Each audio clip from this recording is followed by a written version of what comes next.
Ngayon naman, ang gagawin ko is, pakukuluan ko naman yung concoction ko. So, ganito karami yung tubig kasi ganito karami yung kasya dun sa lagayan ko na spraying bottle. Tapos lalagyan ko ng 1 teaspoon ng cloves. Yan. Tapos, ganito karaming rosemary. Yan. Oops. Yan, pakukuluan ko lang siya ng mga 10 to 15 minutes. After kong pakulaan, ayun na yung itsura. Hindi ko alam bakit may mga ganyan-ganyang kulay. Yun. Yan, tanggalin ko lang siya.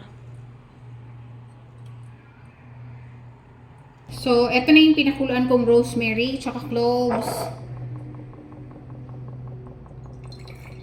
Ayun yung itsura niya.